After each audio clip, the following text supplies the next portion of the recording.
Sejam bem-vindos a mais um podcast. Hoje a gente vai falar sobre um tema muito importante, que é a saúde auditiva. E dentro da saúde auditiva, a gente tem um sintoma que é muito frequente na nossa prática clínica, que é o zumbido. A gente tem dados alarmantes: 28 milhões de brasileiros sofrem desse mal. Hoje a gente vai conversar com 3 especialistas da área: o médico Dr. Henrique Gubo, o otorrinolaringologista, que é especialista em surdez, a fonoaudióloga Ana Luísa, que também é especialista na área de implante coclear, e o Juan, que é fonoaudiólogo e ele é especialista no suporte da Earlogic da América Latina. Doutor Henrique, o paciente chega com um zumbido na sua clínica, aquele zumbido que incomoda. Como é esse trajeto? Como é essa jornada desse paciente dentro da sua clínica, dentro do seu consultório? Bom, seguinte, Nádia, é uma queixa bastante comum, como você falou, né? Tem bastante paciente que nos procura com essa queixa. E assim, o zumbido, ele é um sintoma, né?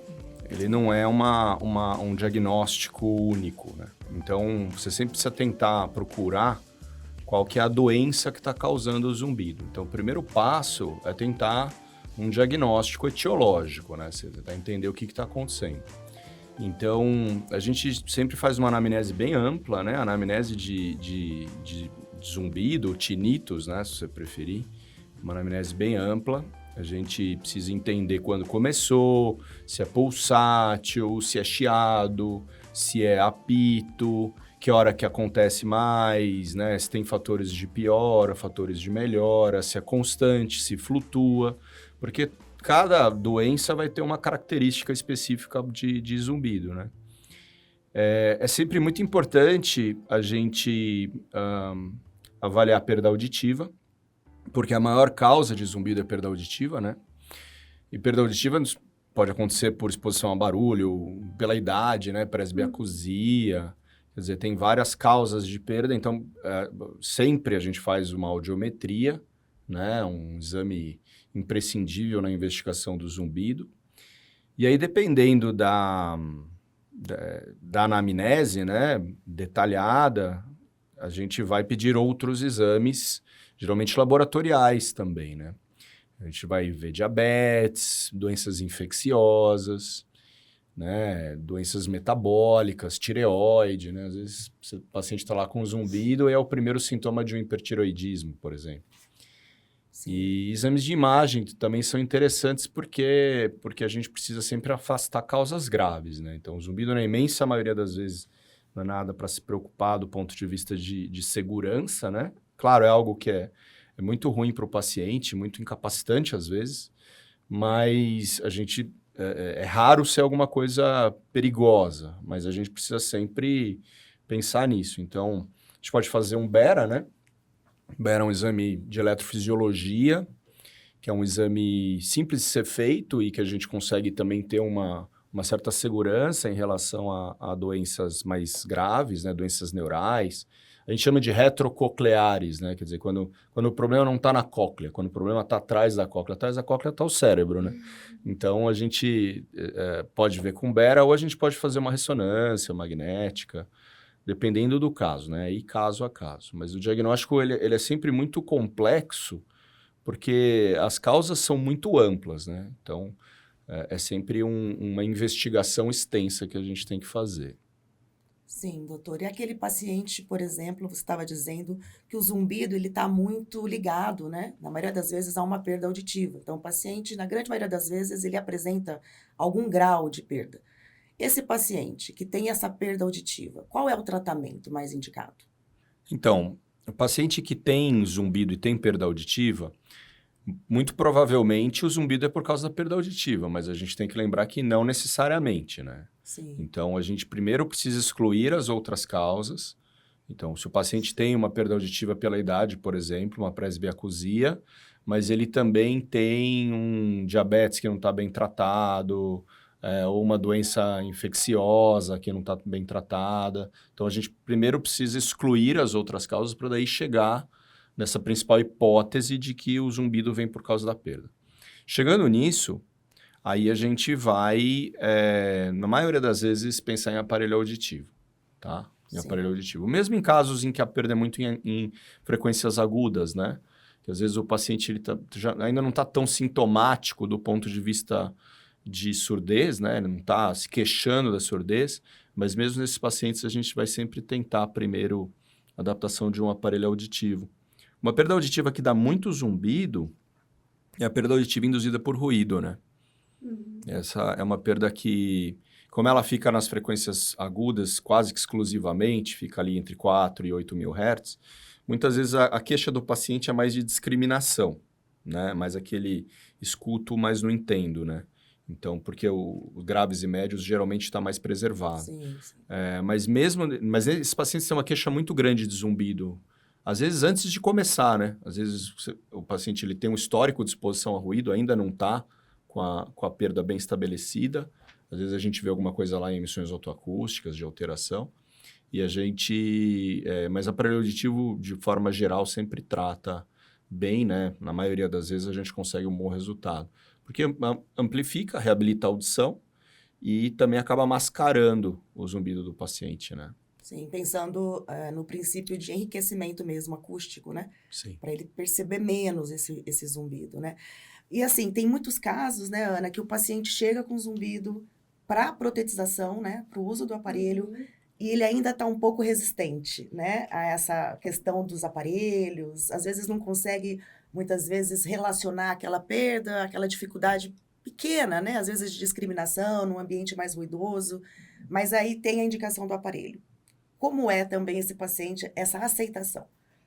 Eu acho que o primeiro passo de todos é a conscientização do paciente. Então, a gente precisa explicar para ele como essa perda ela vai afetar ele eventualmente. Então, a gente sabe que a perda auditiva, ela modifica todo o input do nosso cérebro. Então, como os estímulos eles são enviados e recebidos e processados pelo nosso cérebro. Então, a gente precisa primeiro conscientizar ele desse fator principal.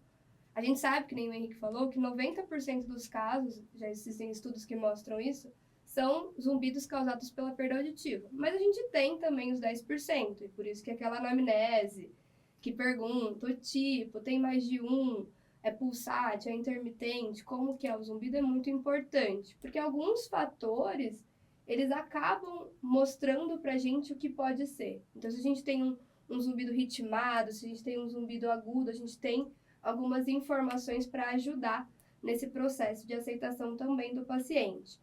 Então, o primeiro passo para a gente sempre vai ser colocar o aparelho auditivo. Então, nos casos de zumbido, pelo menos na ON a gente faz dessa forma, a gente coloca o paciente em teste, um teste mais longo. Então, um teste que ele não tem tanta essa preocupação, porque a gente sabe que o zumbido ele não vai sumir em uma semana, ele precisa de um processo um pouquinho maior, para ele entender como que o aparelho pode ajudar. Existem casos que você coloca o aparelho no mesmo dia ele percebe. Uma melhora, Eles verdade. falam, nossa, já melhorou, já diminuiu. Mas também existem casos que ele muda, que o zumbido muda. E tem várias outras coisas. Eu acho que a escolha do aparelho auditivo, ela tem que ser muito pautada em características anatômicas, óbvio, em características do paciente, então o que ele quer para ele. Mas a gente também precisa lembrar que nem sempre ele pode ter tudo o que ele quer, e a gente precisa escolher um aparelho ideal, verificado eletroacusticamente, para ter certeza que todos os alvos estão sendo contemplados. Então, quando a gente tem a perda e tem um zumbido, eu não posso pôr um aparelho baixo. Sim. Você tem que pôr o aparelho nos alvos ideais, para a gente estar devolvendo realmente esses estímulos para o cérebro, para a gente ter certeza que a gente está devolvendo essa informação. E aí, eventualmente, se for o caso, né, diminuir essa sensação do zumbido. Mas tem também os casos que só o aparelho não resolve. Sim. E a gente tem opções. A gente pode tentar ligar um gerador de ruído, um gerador que a gente vai adaptar, né, para aquela situação, para o paciente entrar num processo de habituação do zumbido. Pode ser usado como mascarador ou como um som subliminar que a gente usa, né, no caso, quando a gente faz a nossa prática clínica, a gente usa subliminar. E aí tem muitos pacientes que referem melhor. Mas também a gente tem que prestar atenção nos somatos sensoriais. Então, a tensão muscular, que nem o Henrique falou, as questões metabólicas, a gente sempre tem que encaminhar. Então, hoje em dia, não é mais necessário exatamente o otorrino para indicar o aparelho. Então, às vezes, o paciente chega sem o otorrino. E aí a gente sabe do caso de zumbido, a gente tem que encaminhar. A gente precisa fazer essa pesquisa extensa, esse diagnóstico realmente para entender o caso desse paciente. Quando você fala subliminar, você quer dizer que a amplificação, quando você usa o gerador de ruído fica abaixo do nível do zumbido. Fica. E aí a percepção fica menor. A gente faz a cofenometria, no caso, até então, a cofenometria tradicional. Às vezes tem paciente que tem dificuldade, a gente precisa refazer ao longo de retornos para conseguir realmente uma resposta boa. E depois a gente coloca um ponto abaixo da sensação dele de zumbido. Então a gente vai colocar o gerador e a gente vai falando pro paciente: quem tá mais alto? O meu ou o seu? O que tá mais alto? E a gente vai adequando e vai ficar subliminar. Porque a gente também não quer causar outro barulho na cabeça dele, né? A gente quer que entre nesse processo de habituação. E quando ele tira o aparelho, você vê diferença entre você usar o gerador de ruído como mascaramento ou como subliminar? O paciente ele refere alguma diferença nisso? Tem paciente que gosta do barulho alto, tá? Então a gente tem paciente que... Eu tenho um paciente específico que ele olha pra mim e fala assim: eu não vou falar que tá bom, porque você vai abaixar. Gosta de barulho mesmo. Aí eu falo assim: então agora que você falou isso, eu vou abaixar. Mas a gente não tem feito o gerador como mascarador. A gente não tem, pelos estudos que a gente já observou, que é mais benéfico ser subliminar. Então a gente segue a maioria dos estudos internacionais, mas eu não saberia te falar se ajudaria mais ou não.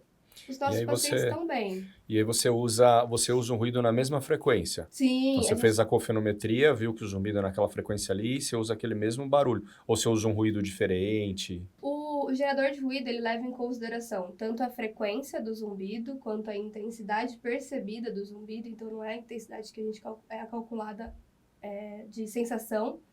E a gente também coloca o resultado do THI, que é um questionário de zumbido que avalia o quanto aquele zumbido está afetando a vida do paciente. E aí o software leva em consideração e ele gera o ruído. A gente ainda não consegue, por exemplo, meu zumbido é uma pessoa gritando no quintal, porque isso já aconteceu. Aí fica mais difícil de você gerar difícil, né? um ruído no gerador. Falando exatamente sobre esse tema, né, que a Ana está falando, da questão da acufenometria, que é uma prova que a gente tem na nossa prática clínica para poder identificar e medir, né, tentar equiparar o paciente, tenta equiparar o que ele sente com o que a gente está oferecendo ali de estímulo. A gente sabe que essa é uma prova que causa um pouco de ansiedade para o paciente, porque muitas vezes ele não consegue equiparar, a gente não consegue dar pistas psicoacústicas que ele consiga identificar, né? E ele, às vezes o paciente fica mais ansioso, não sai tão satisfeito da consulta, né? E pensando nisso, o Juan tem uma experiência de 10 anos com softwares, né, de avaliação e tratamento do zumbido. Juan, pensando na questão da acufenometria, o que a gente tem de inovação para medir esse zumbido, para que o paciente sinta-se mais satisfeito e que ele consiga perceber que o profissional está falando a mesma língua que ele está tentando falar? Ok, bueno, es muy importante entender en el contexto de los pacientes con tinnitus y en el contexto de la salud auditiva que cuando estamos enfrentándonos a este tipo de desórdenes, estamos hablando de detalles. Estamos hablando de un órgano que está altamente específico en su diferenciación y que es a partir de esa diferenciación que realmente los pacientes están expresando el tinnitus, ¿sí? Entonces, con esa base, que es básicamente un órgano muy refinado frecuencialmente, nosotros venimos trabajando en una tecnología que también tiene esas mismas características. Quiere decir, a diferencia tal vez de los equipos que utilizamos hoy en día en audiología, los tradicionales, que se preocupan por buscar unas frecuencias específicas, más guiados hacia la detección de la pérdida auditiva, del tipo, del grado, de la configuración global y robusta. Vamos al detalle, vamos a la configuración fina de los filtros cocleares, tanto para la detección de umbrales auditivos como para la equiparación del tinnitus. Entonces, en esto hemos encontrado algo muy interesante, y es que con medidas más detalladas, podemos ver cómo se encuentran las lesiones de los pacientes. Quiere decir, en qué punto exacto comienza la lesión y cómo es esa morfología de la lesión dentro del funcionamiento auditivo. Y cómo esa morfología y esa anormalidad en el registro se relaciona con las características del tinnitus. Entonces, básicamente, podemos colocar en una balanza. Hoy en día yo tengo una dificultad, ¿por qué? Porque los equipos tienen 8 puntos frecuenciales, la mayoría, en donde yo tengo 8 posibilidades, 12 posibilidades para presentarle al paciente. Un paciente que tiene células de 20 a 20.000 hercios, ¿sí? Y que dentro de esos 20 a 20.000 hercios puede tener hasta 180 filtros cocleares diferentes. Y estoy limitándolo a 8 posibilidades. Entonces ahí está el primer, digamos que el primer desfase, y en donde se encuentra, por ejemplo, el por qué muchos pacientes cuando se hace la presentación con una cofenometría tradicional dicen no logra parecerse completamente a lo que yo estoy escuchando, porque cuando se hace el análisis más detallado se logra evidenciar que hay filtros más finos involucrados en ese fenómeno de percepción sonora que tiene el paciente. Entonces, por ejemplo, en nuestra tecnología nosotros estamos basados en una medición de 134 puntos frecuenciales. Entonces vamos de 250 a los 12.000 hercios con 134 puntos. Eso nos permite ver con mucho más detalle cómo se presenta eso y subir el nivel de satisfacción de los pacientes en esa primera fase de diagnóstico. Sí, El diagnóstico es algo muy importante en los pacientes con tinnitus y es muy importante porque además de darle información al médico, de darme información como audiólogo, en ese proceso de diagnóstico, qué es, qué vamos a hacer, hay algún tipo de manejo médico o en definitiva es algo para manejo audiológico, también ayuda mucho al paciente. Una de las principales fuentes de molestia en cualquier desorden que presentan los pacientes está en el desconocimiento. Cuando los pacientes se acercan a alguna condición de salud que está alterando y los está molestando, lo primero es la molestia que genera y el desconocimiento de dónde viene esa molestia.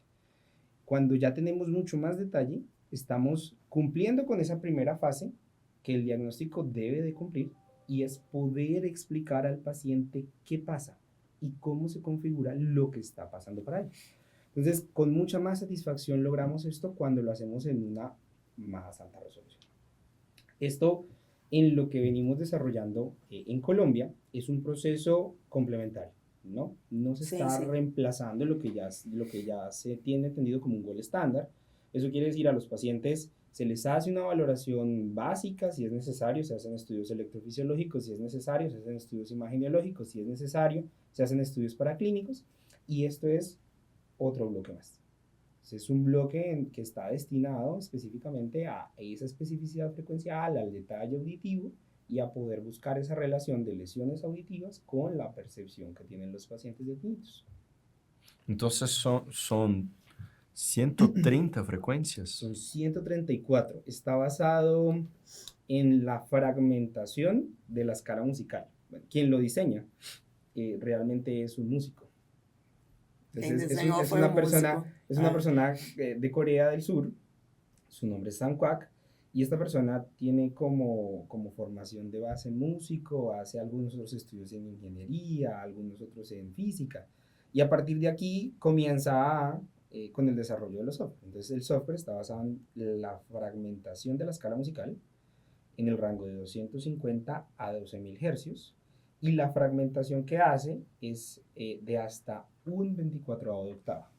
Entonces, de 150 a quanto? 200 isso, 12.000. a 12.000, Nossa. 250 a 12.000. Então, vai atingir até Vai 12.000 12.000. hertz. Uhum. E aí, a oitava, né, é dividida em até 24 avos de oitava. Então, por isso que a gente tem 134 possibilidades de equiparar, né, o paciente. Então, a gente dá mais pistas psicoacústicas para esse paciente, baseado nessa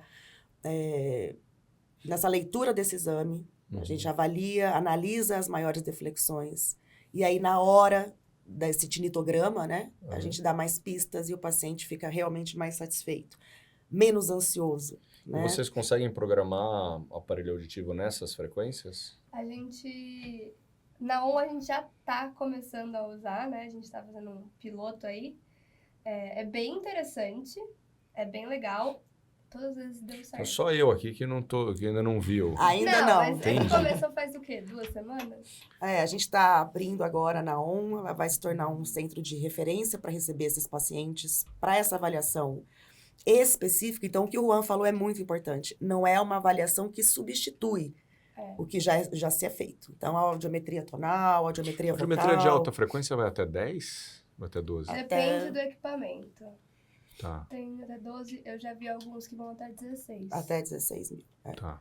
A gente faz essa microaudiometria, né? Na verdade, a gente vai avaliar microestruturas audiométricas. O nome é microaudiometria. Microaudiometria, tá? Entendi. Então, é um exame de microaudiometria. A gente avalia mais pontos frequenciais. Uhum. E é muito legal, por exemplo, a gente ver pacientes que não têm indicação do aparelho auditivo, não tem uma perda, que a gente tenha que indicar realmente o aparelho, tem uma perda oculta, por exemplo. Então, o paciente tem um incômodo, ele tem um sintoma, mas clinicamente, quando a gente olha os 8 pontos frequenciais, a gente não consegue identificar alguma lesão que seria uma lesão de origem. Então, a microaudiometria realmente facilita esse diagnóstico mais preciso, Quanto mais tempo leva esse específico. exame, assim, para fazer? Quanto tempo leva, Juan? Bueno, normalmente la microaudiometría puede tardar más entre unos 18, 22 minutos. Rápido, então. Esa es una prueba que el software hace por medio de algoritmo. Entonces, es una prueba subjetiva, el paciente responde igual. Igual, aí, levanta a mão. No. Ele Como aperta. Aperta o botãozinho. Sim. Ajá, entonces lo que va a suceder es que el algoritmo recibe las respuestas. O sea, él envía la información, el paciente responde buscando su umbral y él va promediando. Entendi. Entonces toma las respuestas de umbral, lo hace, pues por esto lo hace mucho más rápido que lo que podría hacer un evaluador, evita pues la fatiga del evaluador y hace que el paciente realmente pueda tener esta gráfica antes de llegar a la fatiga. Ese tema de evitar la fatiga, el software lo hace presentando aleatoriamente las frecuencias. Entonces, de alguna forma mantiene alerta al paciente.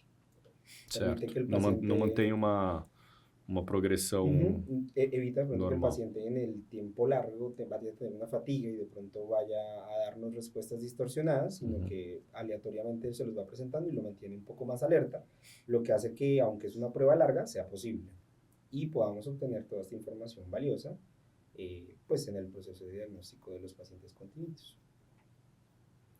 Muito Porque você interessante. não vai testar tipo 4, 6, 8 mil Hz. Você vai testar Entendi. 4.100, 4.150. E aleatório, né? Então, E orelha aleatório. direita, orelha esquerda, então... Para não cansar. Tudo ao mesmo tempo. E acaba até evitando esse condicionamento, o paciente que às vezes está simulando uma resposta, então é mais fácil, o paciente fica mais atento, Sim. né? E evita tanto essa interação, às vezes, do examinador, né? Então, a gente está isolando o paciente para obtenção dessas respostas.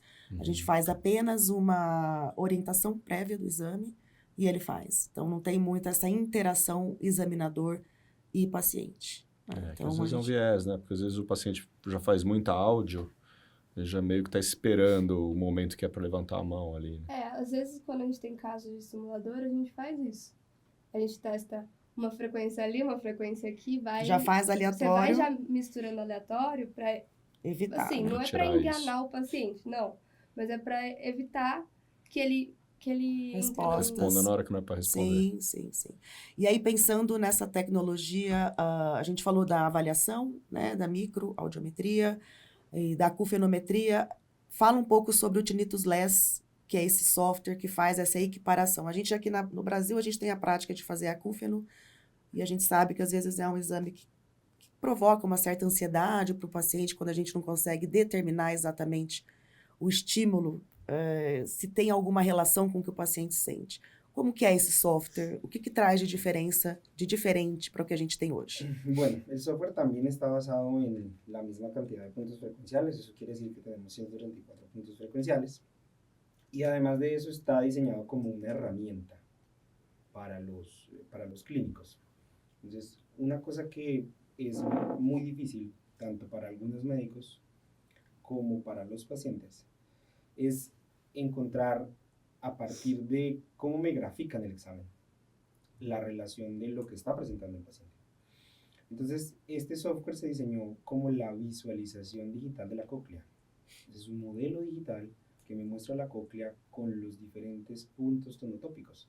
Yo tengo los 194 puntos en una cóclea digital que el paciente va a ver en una pantalla.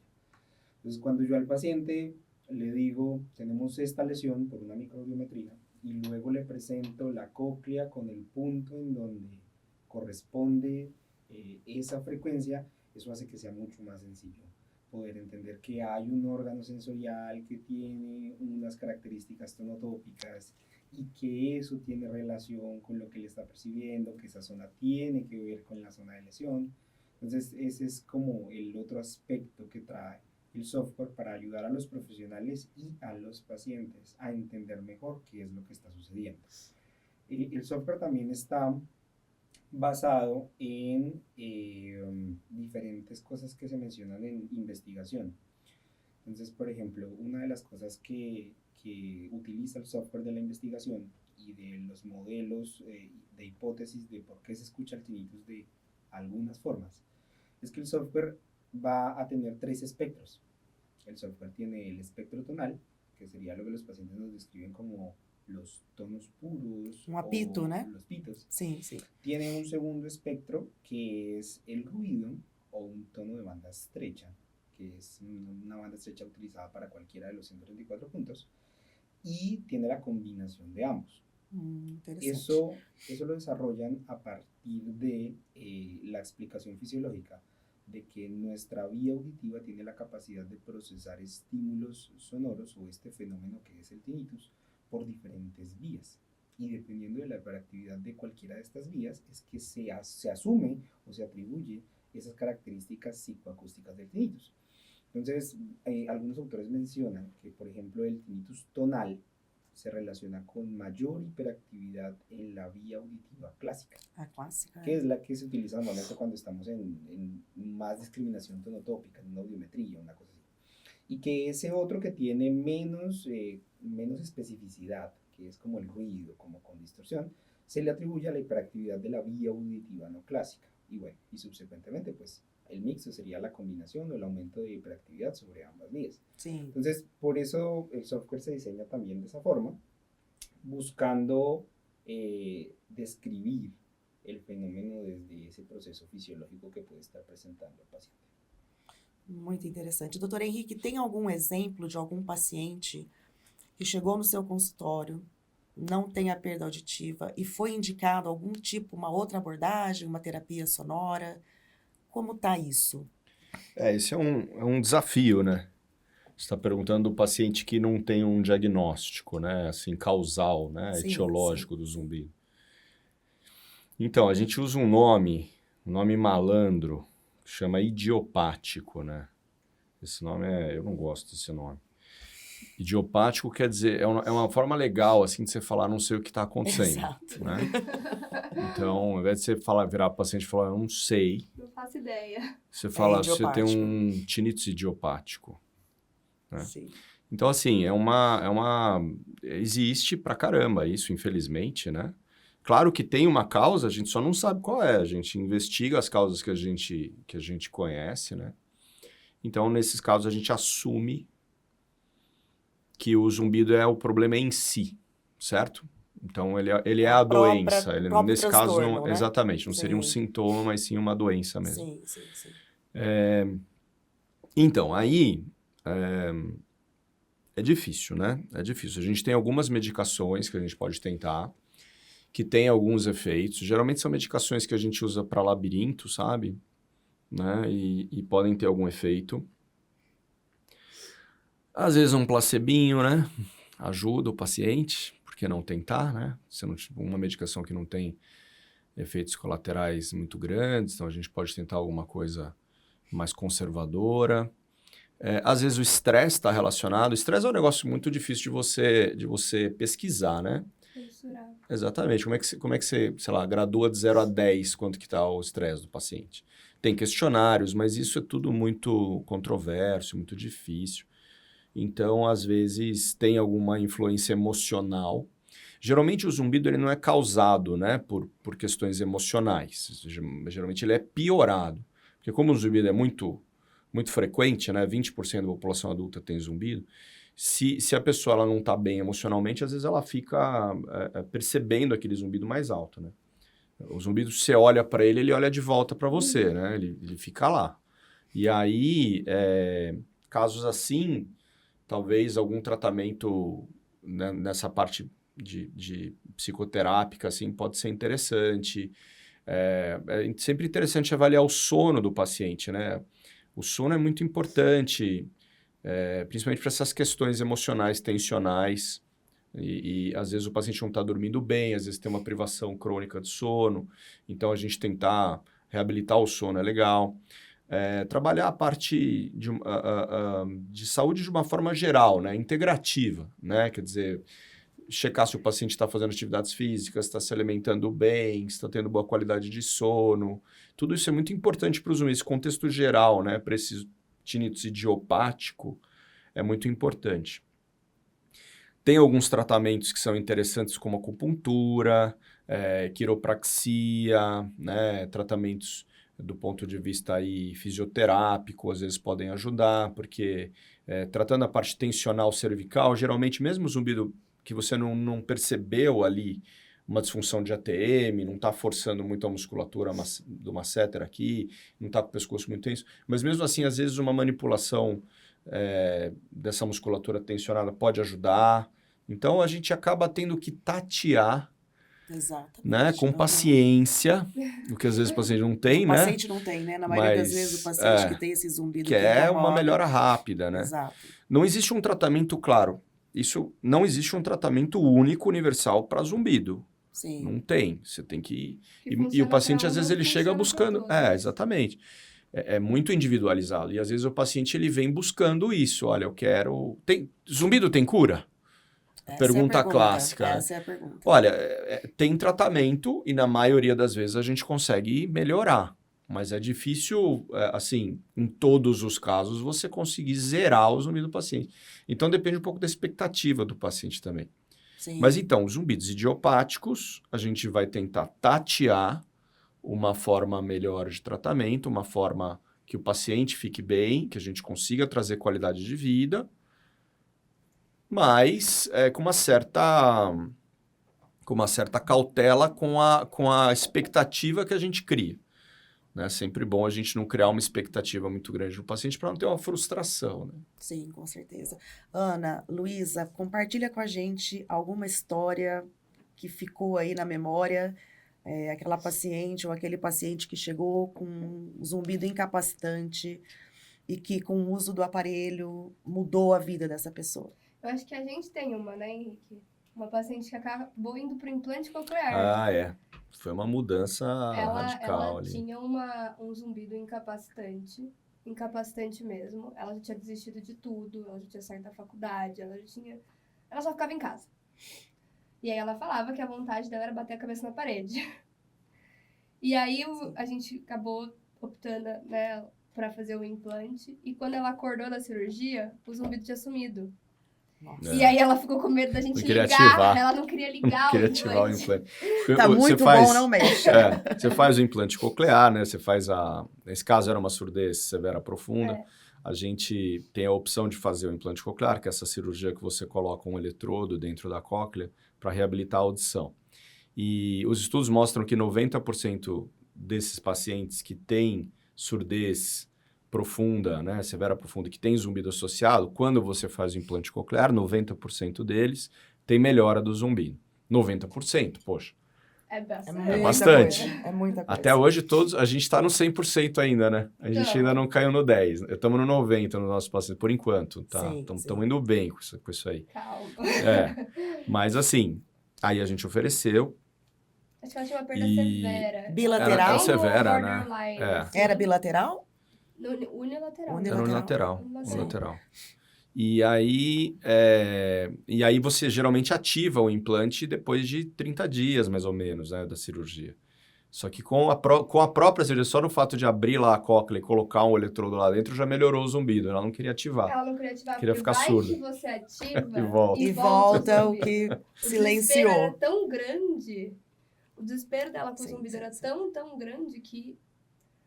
Mas assim, voltando pro de aparelho, pacientes de aparelho, tá? Então eu tenho uma paciente de aparelho que no dia que eu coloquei o aparelho, logo que eu tinha me informado, eu não sabia praticamente nada de zumbido, não sabia nada de aparelho, não sabia nada. Tava começando, coloquei, e aí eu falava assim, ai, será que vai dar certo? E eu não ativei o gerador de som. Sim, só amplificação. Coloquei a amplificação. Ela olhou pra mim e falou assim, eu nunca mais vou tirar. Então, assim, você precisa tirar pra carregar. Mas aí sumiu na hora. Sim. Óbvio que, assim, ela tem flutuações, então quando ela tem uma tensão muito grande, ela já percebeu isso. Então ela me fala isso, ela fala assim, quando eu tenho um estresse muito grande, então ela teve um problema familiar, recentemente ela me mandou mensagem, meu zumbido voltou. Aí passa essa situação, ele some de novo.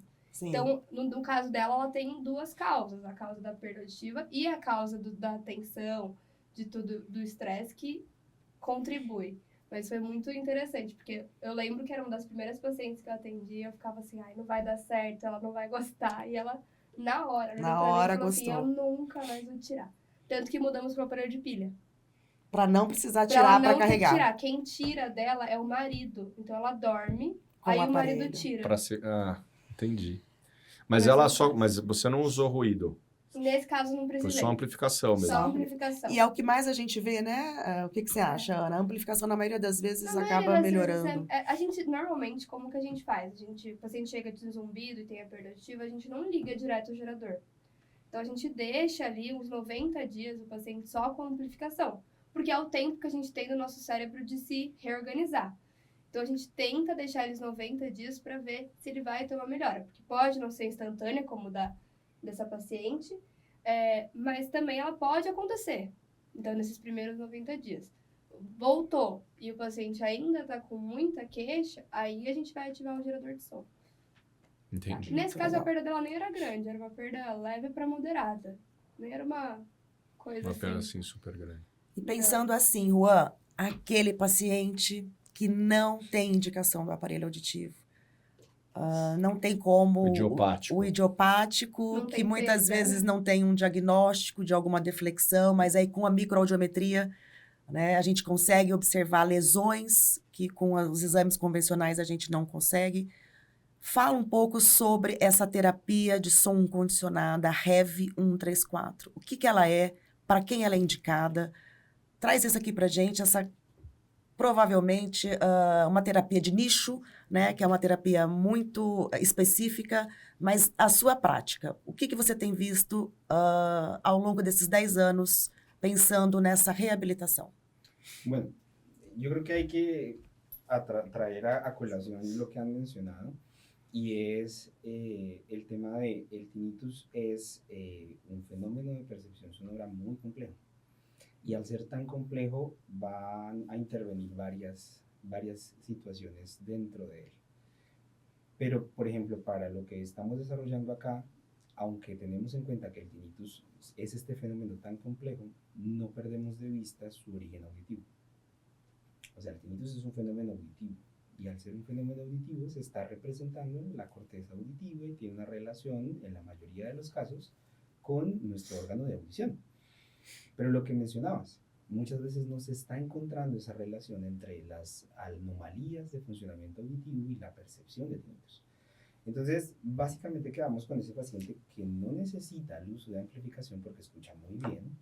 Él dice, yo estoy escuchando muy bien, yo vengo consultando es porque me pita el oído. Y digamos que voy a tener un rechazo de la amplificación, le coloco la amplificación y aunque la amplificación al día de hoy hace cosas absolutamente maravillosas, comparada con nuestro oído, todavía le hace falta.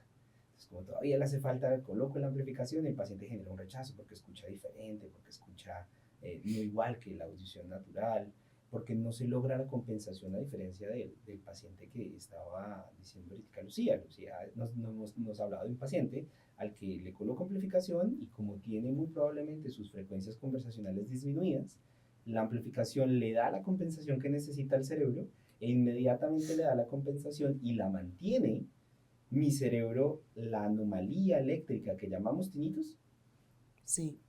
la contrae, por decirlo así.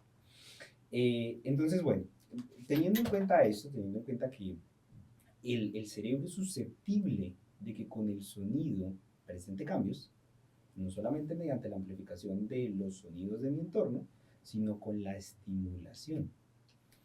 Entonces, allí llegamos nosotros con la tecnología. El tratamiento se llama tratamiento de sonido acondicionado. Es un tratamiento, una terapia acústica pasiva, quiere decir, no va a depender del uso consciente realmente del paciente. Es direccionada específicamente para los pacientes que no se benefician de ayudas auditivas, que no cuentan con esa necesidad, que no están en curso de diagnóstico de una enfermedad otológica o de algo susceptible de manejo médico y que tienen un tinnitus muy discapacitante. Obviamente también se ha hecho la valoración y se ha encontrado la relación de lesiones auditivas o irregularidades del registro con la percepción de tinnitus. Este proceso de terapia acústica pasiva está basado en un principio. El principio se ha investigado bastante, se llama enriquecimiento de ambientes acústicos. Este principio de enriquecimiento lo que va a buscar es que al activar ciertos grupos celulares que se encuentren relacionados con la percepción de tinnitus, vamos a promover ese cambio neuroplástico. Un cambio neuroplástico que haga que mi sistema, por esos periodos de estimulación y en acumulación, presente cambios. Se denominan esos periodos como acondicionamientos, es acondicionar la respuesta auditiva para que esa respuesta desde esos cambios que puede llegar a presentar fisiológicos me ayude a que el tinnitus mejore. Es un procedimiento que se está aplicando actualmente en un protocolo de 6 meses con un seguimiento. Eso quiere decir, audiólogo hace valoraciones, toma datos, programa basado en esos datos. El paciente se lleva su dispositivo para uso en casa y dentro de su rutina. Lo usa 2 veces al día, 40 minutos consecutivos, sin interrumpir su rutina diaria. Y vuelve sobre el día 16-18 nuevamente a consulta. Se vuelven y se toman las medidas, se mira cómo va el paciente, qué refiere, cómo se ha sentido, cómo ha sentido el tinnitus y se hacen nuevamente modificaciones. Ese es un proceso personalizado. Sí, muito personalizado. Va personalizado a las necesidades auditivas del paciente, a cómo se presentan esos cambios durante el tratamiento y está enfocado pues en que se pueda lograr ese proceso neuroplástico. Lo que hemos observado es que los pacientes presentan del punto inicial al punto final de tratamiento una mejora. Esas mejoras se ven representadas en la mayoría de investigación que tiene que ver con tinnitus, en que los pacientes disminuyan su nivel de discapacidad. Se han visto más o menos disminuciones de 2 a 3 grados en el nivel de discapacidad de los pacientes entre la medida pre y la medida post. Con eso también, pues de pronto una cosa que mencionaba el doctor. Pero esto solamente en pacientes con un tinnitus discapacitante. Sí, sí. Se trabaja solamente con pacientes que tienen un nivel de discapacidad significativo, que es lo que nos da ese criterio de, ¿cómo se dice esto? Como moderación en la atención, una cosa así. Quiere decir que es un paciente que requiere realmente de un proceso como este, Sí. que es con un Sim, seguimiento. que vai ter até a es- adesão, né? Esse paciente precisa ter um grau, no mínimo, moderado Y de también- incômodo. Comprometimento. Exacto. Exacto. Y también ayuda a eso, ayuda a que el paciente tenga una mejor adhesión al proceso de tratamiento. Entonces, esos pacientes son pacientes que realmente son juiciosos en el uso de la terapia. La terapia no interviene dentro de su vida cotidiana realmente, entonces como no interviene, no es un dispositivo que van a tener que usar de forma permanente, no es estimulación, que muchas veces eso para los pacientes es difícil de entender, incluso para muchos pacientes con pérdida auditiva, es difícil entender el tema de tengo el tinnitus, tengo el audífono y tengo otro ruido. Entonces yo llegué con uno y me fui con 3. Muchas Sí. veces eso es complejo y entonces esta línea terapéutica está diciendo no. Está diciendo tú tienes tu tinnitus, vamos a quedarnos solo con tu tinnitus y esta estimulación, esa es otra cosa que es interesante, vamos a realizarla a lo más cerca del liminar auditivo que se pueda para activar que esas zonas que están lesionadas tengan una potenciación, un pequeño cambio de activación. Entonces, ese cambio de activación es la entrada a que la vía auditiva tenga una mejor activación y a que mi corteza auditiva tenga una mejor representación tonotópica. Eso va buscando sesión a sesión y ciclo a ciclo que se vaya acomodando el funcionamiento auditivo para esas zonas específicas y que al final podamos tener a un paciente que nos refiere si me siento mejor, siento el tinnitus más bajito, no me incomoda, por ejemplo, tanto en lugares tan silenciosos como lo hacía antes, o ahora solo se percibe en lugares muy silenciosos. Entonces uno va buscando esa progresividad en el cambio. Ahí yo iba a mencionar que es muy importante, tanto para los profesionales de la salud como para los pacientes con tinnitus, tener en cuenta la expectativa. Y es que, aunque realmente dentro de nuestro medio médico, científico, no se hable en términos de cura, no significa que no haya un tratamiento. Y no significa que no haya una estrategia, que no hayan profesionales, que no hayan cosas que hacer o cómo sentirse mejor. Por el contrario, estamos en un punto donde existen muchas cosas por hacer y existen muchas alternativas para podernos sentir mejor. Pero realmente en donde radica la importancia es en poder, con lo que tenemos más lo que viene llegando, tener un mejor entendimiento del paciente, y entenderlo mejor significa personalizar cómo lo voy a tratar. Entender que cada paciente tiene una situación peculiar, modificaciones peculiares, una situación auditiva, incluso cosas que lo modulan que no se presentan en todos. Entonces, yo creo que eso también funciona bastante bien. Eso se ha tenido muy en cuenta también dentro del proceso terapéutico que se viene desarrollando en los diferentes centros que hay en Colombia, y es cómo personalizar, no solamente auditivamente, sino frente a las necesidades que presenta el paciente, ese proceso terapéutico para lograr eso que les comento, que es una mejora a partir del tratamiento de sonido condicionado. E já são 67 centros na Colômbia que fazem uso dessa terapia. Então, De som deixa eu ver se eu condicionado. entendi. Você faz uma microaudiometria Isso. para fazer uma acufenometria bem específica. A micro para a gente identificar lesões que na audiometria tonal convencional a gente talvez não consiga visualizar. Certo, mas mesmo se não tiver lesões, você vai fazer uma acufenometria com o mesmo aparelho. É um segundo software. Então são softwares, né? Então não é um audiômetro, é um software dentro do seu computador. Ok. Tanto da micro quanto dessa, a gente não chama tanto de acufenometria, mas mais de tinitograma, porque a gente consegue um maior número de pistas psicoacústicas, né? Baseado em observações de lesões. E o ruído ele é programado nas frequências nas frequências Isso, do nas tinnitus. frequências do tinnitus. E então é um terceiro no software. limiar acústico do É tinnitus. subliminar também, é abaixo. Subliminar. Sim, Quase liminar no limiar. Auditivo. Certo. sim. En el Do liminar auditivo. Aí. No auditivo, Normalmente, entendi. Lo que Entendi, tenemos, limiar lo que auditivo, tenemos tá. en tinnitus siempre es el liminar auditivo y un desfase, Uhum. que es esa actividad espontánea que caracteriza el tinnitus en una frecuencia específica. Lo que vamos a hacer con la estimulación es estimular cerca de esto, que es el punto fisiológico de origen. Y con la activación de esto vamos a buscar que esto cambie. Certo, entendi. Então são 3 softwares, né? Uhum. 2 para diagnóstico e um para pra tratamento, que é nele que a gente vai fazer as programações dos controles. Então, nos controles, esse paciente retorna, a gente reavalia, faz uma nova micro, faz um novo tinnitus less e reprograma esse dispositivo, né? Para ele fazer o uso aí em casa, 40 minutos de manhã, 40 minutos à tarde, respeitando a questão dos 80 minutos da fadiga. E esse paciente vai sendo acompanhado e reavaliado junto ao seu fonoaudiólogo e o médico. No fundo, a gente tá falando do cérebro, né? A gente não tá falando da Exatamente. orelha. Sim. Então é a mesma coisa do gerador de som do aparelho. Ele tá gerando uma conexão, uma nova conexão neural. Ele tá gerando, a gente tá readaptando aquele cérebro. Sim, sim. Entendi. A partir do princípio do enriquecimento acústico. Bueno, y se me olvidaba mencionarlo. Todo está basado en la especificidad frecuencial. Especificidade Quer dizer, frequencial. El Isso. software que me ayuda a programar también es un software con 134 puntos frecuenciales.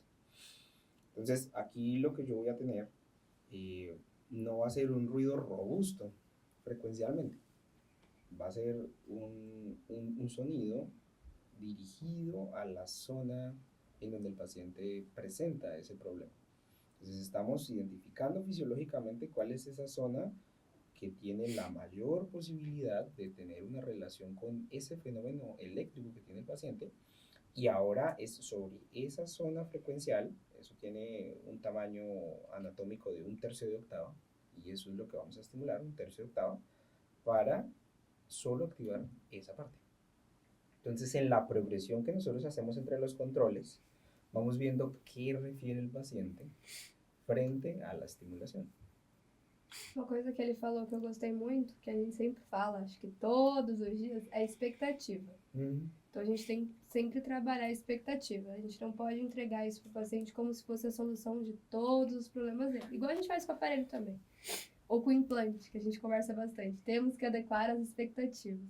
Às vezes é melhor você jogar um pouquinho mais para baixo, porque o que vem é tudo melhor, é um bônus, é um lucro, né, que a gente A fala. questão do aconselhamento, né? Sim. Como é importante esse paciente ser bem orientado e aconselhado.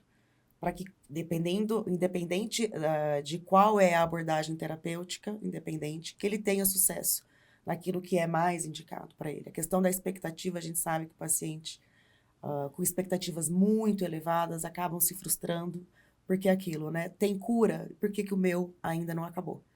Isso é uma coisa que a gente vê com muita frequência. Então, assim, a ansiedade volta, aumenta, e aquele círculo vicioso volta, né? O cortisol lá em cima, noradrenalina, e aí o sintoma do zumbido aumenta. Então, é importante essa questão do aconselhamento. Pessoal, muito obrigada pela participação de vocês. A gente espera que essa discussão tão rica, né, com experiências aí profissionais, experientes na área, com muitos anos aí de dedicação, tenham contribuído de alguma forma para esse tema, que é um tema que a gente sempre vem falando, zumbido, e muitas vezes um tema que não tem resoluções certas, né? Um tema que não acaba. Um tema que não acaba. Eu gostaria de passar a palavra para vocês, para um tchauzinho aí para o pessoal, que inclusive quero que curta, compartilha, e se você tem alguma queixa de zumbido, se ficou com alguma dúvida, entre em contato com a gente, que a gente vai ter o maior prazer em poder responder todas as dúvidas para vocês. Bom, muito obrigado pelo convite, um prazer estar aqui com vocês, gostei muito da conversa também. E assim, importante ficar, né, que zumbido tem tratamento, né? Não vamos falar que tem cura, mas tem tratamento, né? Se você está sofrendo com zumbido, busque tratamento, porque a gente sempre vai conseguir ajudar. Com certeza. Com certeza. Eu também queria agradecer o meu nome, da ONG, que também estamos aqui em parceria. Eu gosto muito dessa frase, então cada um vai ter uma solução diferente, mas a gente vai tentar achar a solução. Bueno, muchas gracias por la invitación.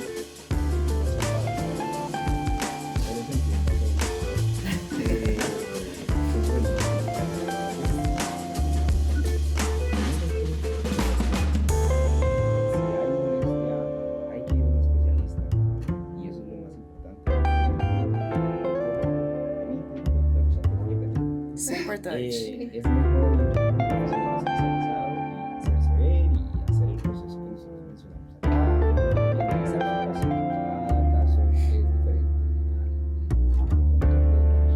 Bom, pessoal, muito obrigada. Até a próxima, com mais temas, e as dúvidas, sugestões, é só colocar aqui embaixo. Tchau, tchau.